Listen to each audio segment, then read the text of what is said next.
आप सबका स्वागत है।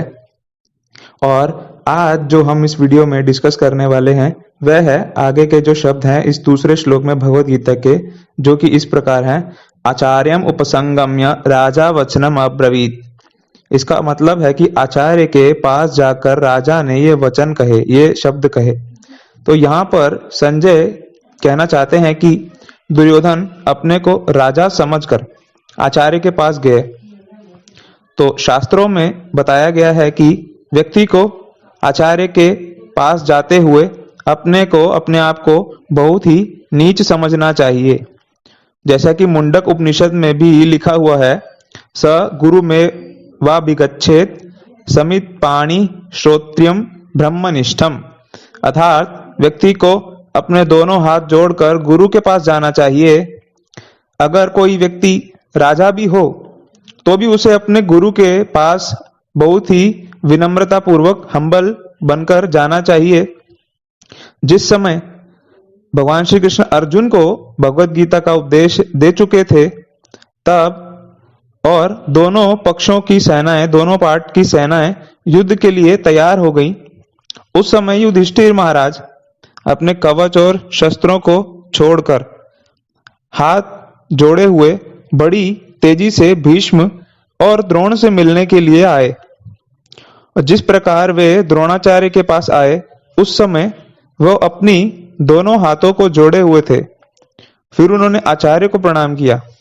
उसके बाद उनकी परिक्रमा की और उनसे युद्ध करने की आज्ञा मांगी, परमिशन मांगी।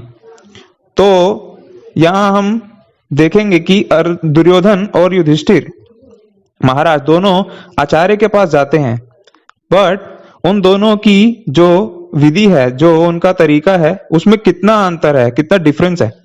दुर्योधन राजा की वेशभूषा में आचार्य के पास गए, जबकि युधिष्ठिर राजा के सभी चिन्ह, जो भी सिंबल हैं, उसको हटाकर त्याग कर आचार्य के पास गए।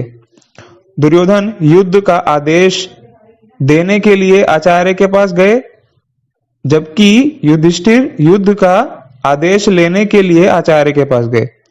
दुर्योधन के अंदर आचार्य के ऊपर अपना अधिकार जमाने की भावना है, जबकि युधिष्ठिर महाराज के अंदर आचार्य की सेवा करने की भावना है।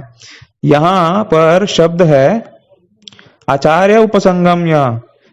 अगर उपसंगम का मतलब उपभोग माना जाए तो आचार्यम उपसंगम्य का मतलब होगा आचार्य का उपभोग करना।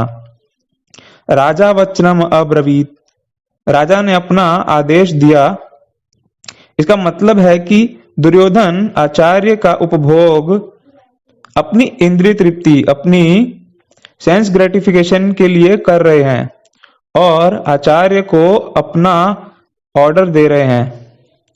कलयुग के लक्षण है कि शिष्य गुरु का भोग करना चाहता है, और दुर्योधन तो साक्षात खुद ही कलयुग का ही अवतार है।